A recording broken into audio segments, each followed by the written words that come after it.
Und warum sagen Sie nicht ab sofort Waffenstillstand, wenn Sie diesen Leid selbst gesehen haben?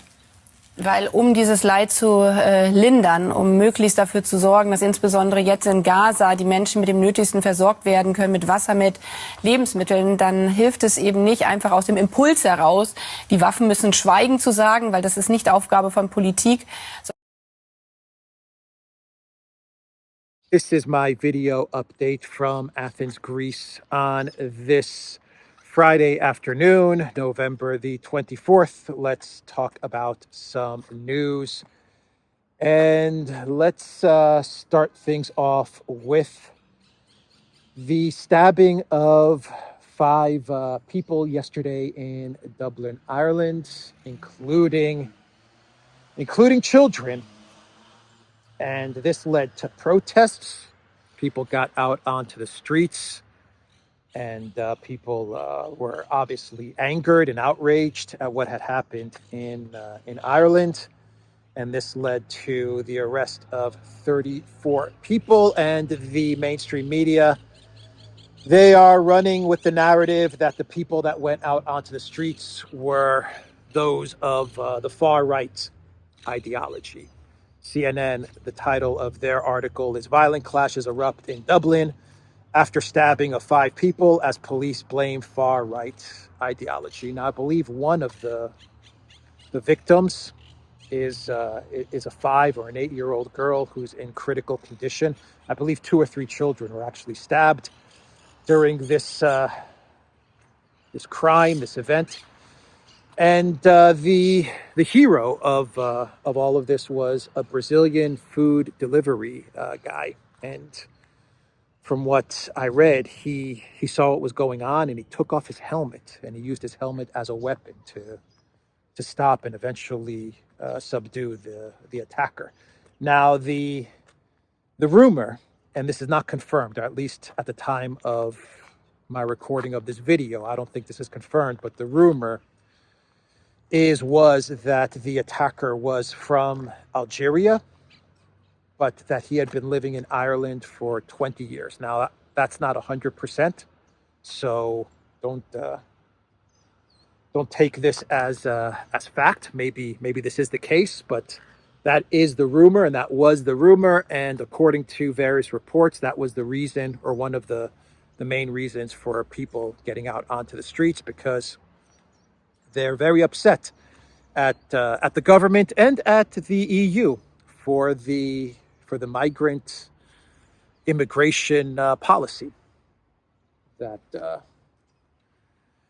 has affected Ireland and Dublin quite a lot, from what I understand. So that's hey buddy. So that's the news from Ireland. Not a good bit of news, but anyway, the protests, I think, might continue on through the weekend. It's very possible that we could see more protests because there's a lot of anger in Ireland, and we could see more people out on the streets over the weekend. But we'll see, and we'll see what exactly are the details with regards to the attacker as well. So let's now move on to some other news, and let's talk about this article that the Bild is putting out there. This is kind of breaking news, I guess. Germany's Bild is running with an article with the title "The Secret German-American Ukraine Plan. Zelensky should come to the realization that things cannot go on like this without any external request. He should address his nation of his own free will and explain that negotiations need to be carried out," a government insider told Bild. The German-American plan to supply Kiev with exactly those weapons in exactly the quantities that the Ukrainian army can hold the current front, but is militarily incapable of retaking the occupied territories. So basically, this article, which is in German and behind the paywall, so I haven't been able to read the entire article. I've just kind of read pieces of the article here and there on Twitter and on Telegram, but basically the article is saying that Germany and the U.S. they came up with a plan to supply Ukraine with just enough weapons and just enough ammo so that Ukraine can hold the line, prevent a Russian big arrow advance, while sending the message to Elensky that this is all you're going to get, and it's time for you to negotiate with Russia. That is your only option. We're going to give you just enough so that your military doesn't collapse, so that it can hold a defensive position, prevent Russia from overrunning Ukraine, the Ukraine military. But this is our way of telling you that it's time to open up negotiations, and you have to do it, Elensky. You have to be the one that calls up Putin or calls up someone to mediate and to get negotiations going with Russia. That is the article from Bild. That is the German-American Ukraine plan. That's the plan that Schultz and Baerbock and Blinken and Biden cooked up. Brilliant plan. Absolutely brilliant. A stroke of foreign policy genius from Blinken and Baerbock. Annalena 720i at her best. And this, to me, this story from the German tabloid Bild is a bunch of bollocks. That's my opinion. Now, once again, I haven't read the whole thing, so I could be wrong about this analysis. Hopefully tomorrow or the next day. Wow, that cat is like camouflaged.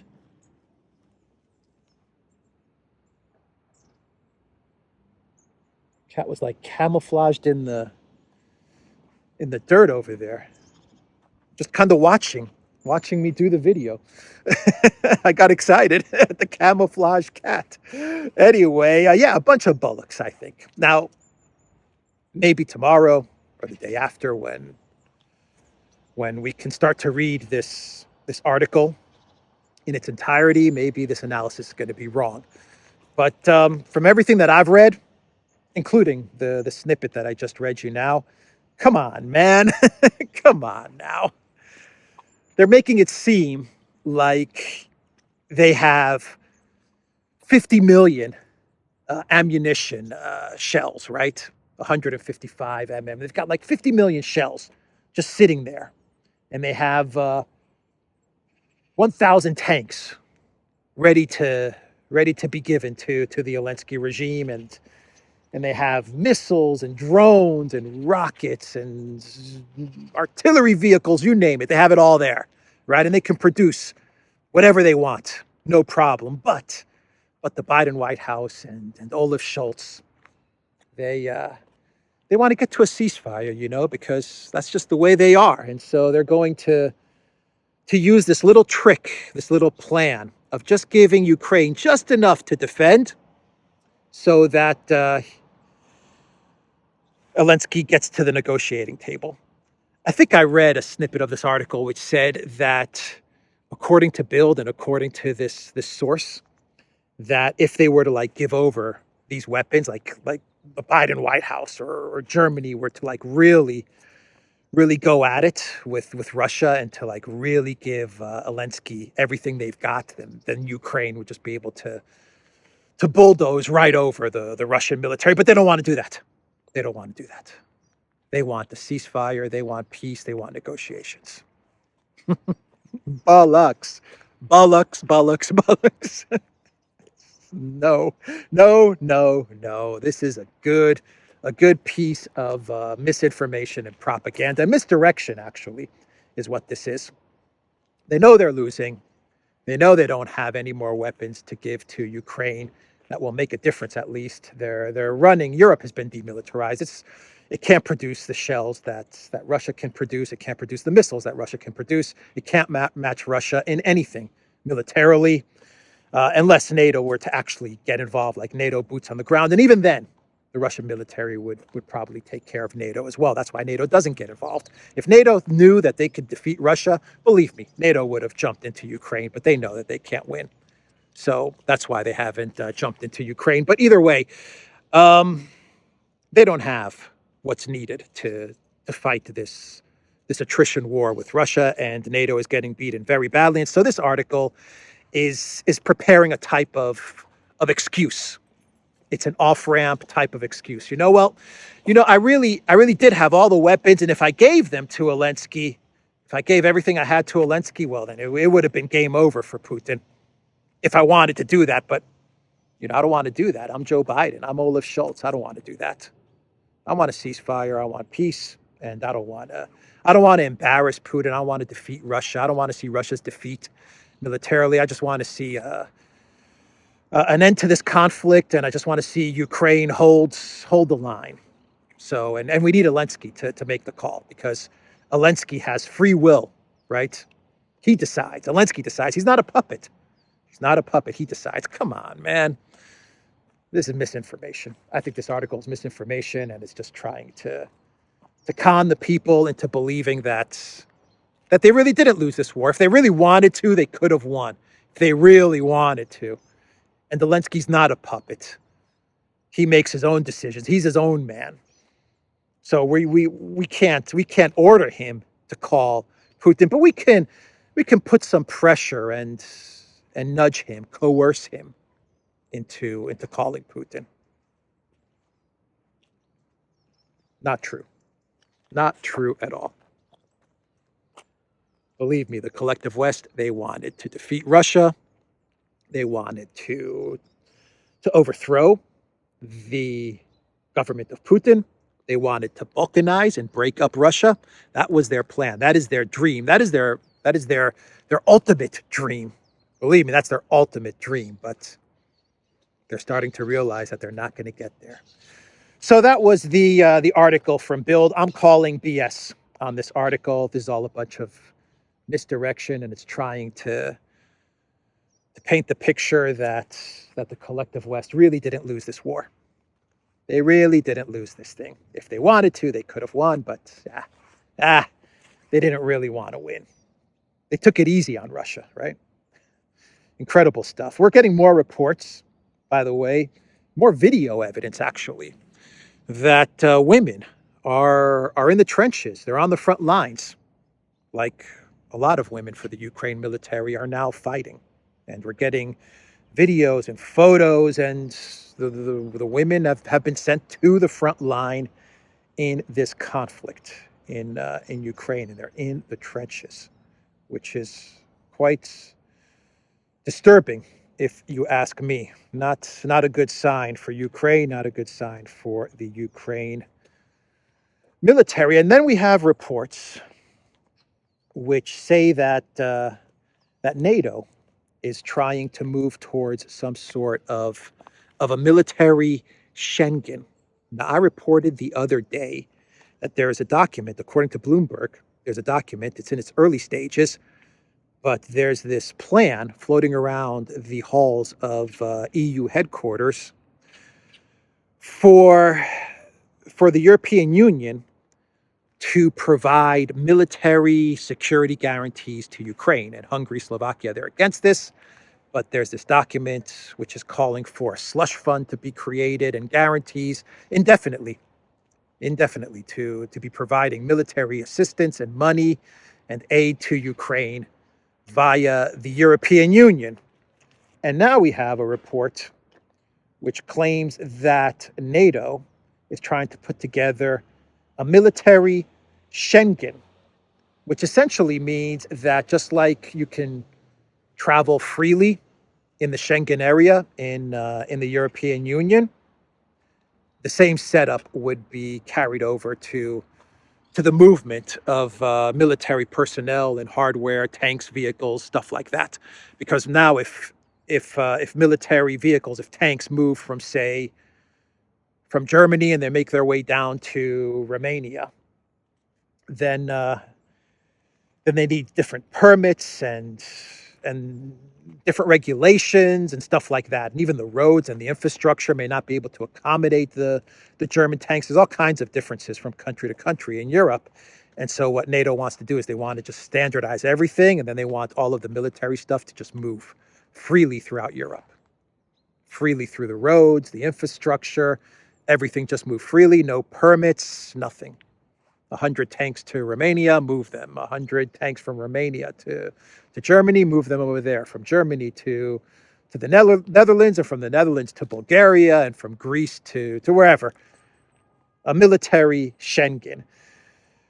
Let's get some quotes here. "We are running out of time," Lieutenant General Alexander Solfrank told Reuters in an interview published on Thursday.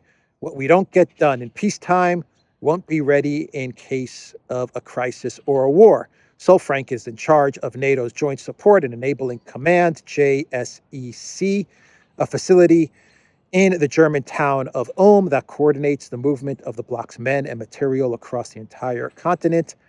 The JSEC was established in 2021 to streamline preparations for a potential war with Russia. Its work is still frustrated by national-level regulations, Solfrank explained. Moving ammunition across European borders often require special permits, while large transports of troops or equipment could require advance notice, he added. Solfrank suggested European countries should set up a military Schengen zone to remedy these issues, referring to the agreement that allows free travel between most EU states. And the Kremlin's response to this comes from Peskov. Peskov said that Solfrank's statements more likely indicate NATO's escalating confrontation with Russia, adding that the alliance has always considered our country a conditional enemy, now considers our country an obvious enemy. This is nothing but an attempt to escalate tension in Europe, which will have its consequences, Peskov said, noting that the expansion of NATO cannot be left without a response from the Russian side. So that is Peskov's response to the military Schengen, Russia's response to a military Schengen. And so yesterday we had the statement from the Czech Republic President Pavel, who also said that the EU has to prepare for conflict with Russia. Russia is the number one enemy of Europe, and that Europe must prepare for a war with Russia. And so I guess we come back full circle to this Bild article, and basically saying that Ukraine has to open up negotiations, hold the line, prevent Russia from an advance, get Elensky to negotiate with Putin, and I guess it's effectively a freeze. And we all know how Europe and how the collective West uses a freeze. And that's where we're probably heading. That's probably the idea. That's what they have in mind, is to get Elensky, make it seem like Elensky did this on his own. He wasn't ordered to do it, but Elensky calls up Putin or calls up someone to mediate on behalf of Ukraine and Russia, and they freeze the conflict. They prevent Russia from advancing any further. They prevent the collapse of the Ukraine regime and the Ukraine state. And then they start moving towards a buildup for an eventual war conflict with Russia. A redo of Minsk 2. Minsk 1, Minsk 2. Call it Minsk 3. Let's call it Minsk 3, like Elensky's going off about Maidan 3. That's probably what they're thinking up. That's what they're cooking up here.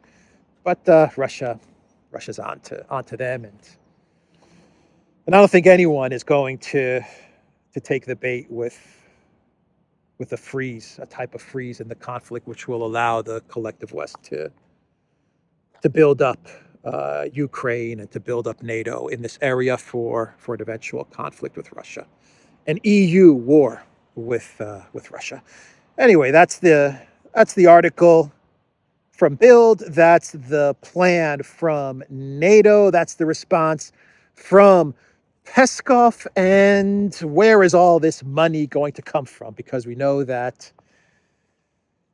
the EU, much of the EU, has been demilitarized, and they're not capable of keeping up with weapons productions like what we're seeing coming out of Russia. They're not even close. They couldn't even get to 1 million artillery shells They only got to 300,000, all of Europe.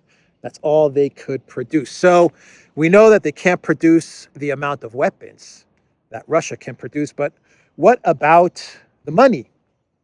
What about the money? Well, the economic engine of Europe is Germany, and if Germany is low on cash, well, this military Schengen and this German-American plan for Ukraine and the freezing of a conflict and a Minsk III, well, it's just not going to work if Germany doesn't have the economic output to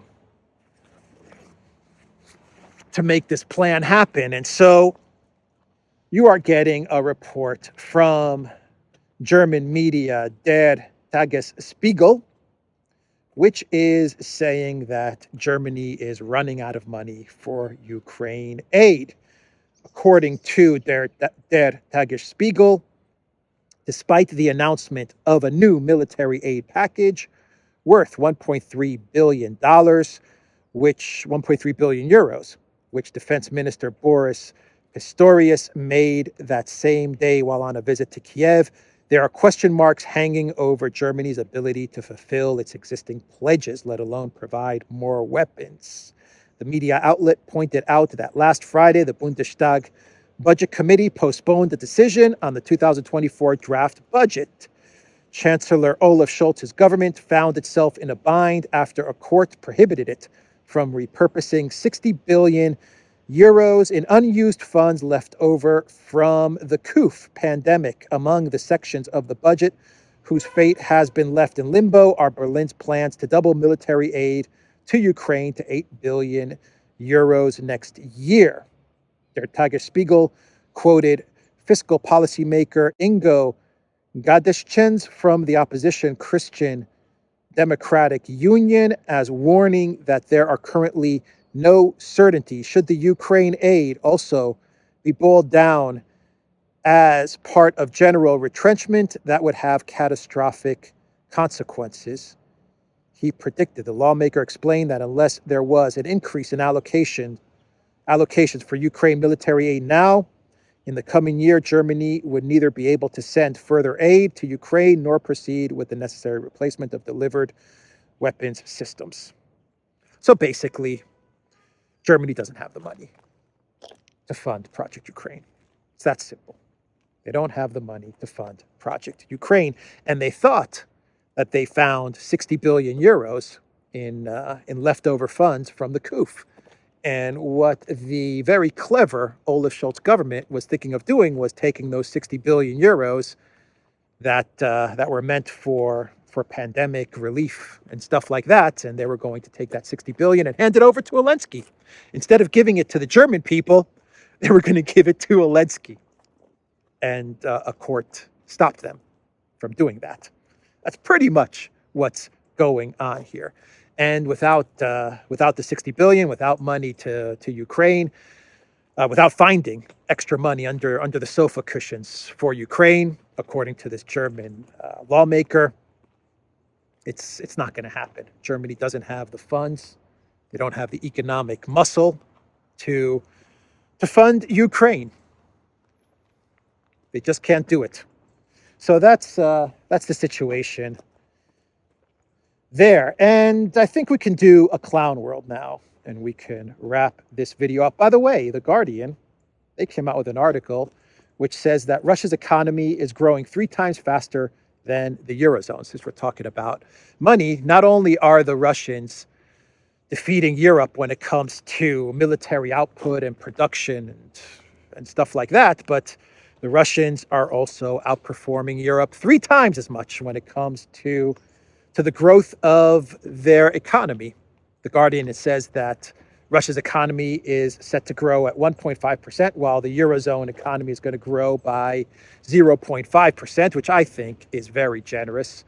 I would say that the reality is more like the European Union is in recession, not growth, it's in recession, and that the Russian economy is going to grow by 3%. So the Guardian says that Russia's economy is going to be 3 times stronger than the Eurozone or grow 3 times faster than the Eurozone, but I think they're downplaying it a bit. They're downplaying it a lot. Anyway, quite an admission from The Guardian. Incredible stuff. You would have never seen The Guardian reporting something like that 9 months ago. 9 months ago, Russia's economy was in tatters. Tatters, I tell you. And now Russia's economy is going to outgrow the Eurozone by 3 times. 3x. Those are some amazing washing machines. Amazing washing machines and a lot of shovel production. The Russians are producing a lot of shovels. Exporting a lot of shovels, that's for sure. Anyway, let's do a clown world. And we'll wrap this video up. And in this clown world, we are going to talk about Elensky's BFF, Mr. Sha Penn. And he gave an interview to Piers Morgan the other day. I think it was like 4 or 5 days ago. He was on Piers Morgan's Uncensored, because Piers Morgan, he's all about being uncensored. Piers Morgan is not controlled by anybody. He's uncensored, unfiltered. He's his own man. He's uncensored. The UK deep state doesn't control Piers. The US deep state doesn't control Piers. No one controls Piers. He's uncensored. And Piers had Sha Penn on his show. And Sha Penn, get this, reverse Elensky curse. Reverse Elensky curse, everybody. Sha Penn said that during the Oscars, when Will Smith slapped Chris Rock, because Chris Rock made a joke about Jada Smith, he said that Chris Rock was slapped by Will Smith, and this event, this embarrassment at the Oscars took place because the Oscars didn't invite Elensky to speak. Reverse Elensky curse. It's the Oscars.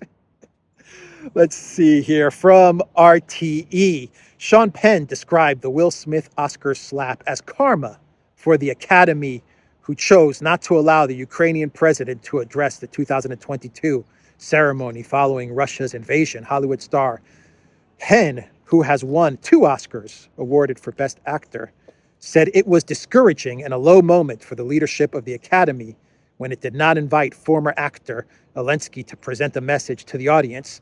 He had no intention of being partisan politics in the United States, Penn said during an interview on Piers Morgan's Uncensored. It was really to talk about the value of cinema and to thank all those around the world that were supporting and the Academy. That's what he would have shared. And they traded that for, I guess, the karma of what happened with Will Smith. Yep. Don't invite Elensky to speak, and bad karma, everybody. You better invite Elensky to speak. You better invite Elensky to speak at your university, at your conference, at your event, at your parliament. You better not snub Elensky, because if you snub Elensky, well, then you're going to meet the same fate as the Oscars, according to Sha Penn. I love this clown world. This is a great clown world, I have to say. A great clown world. Reverse Elensky curse, as defined by the great 2-time Academy Award-winning actor, Sha Penn. All right, everybody, that is the video.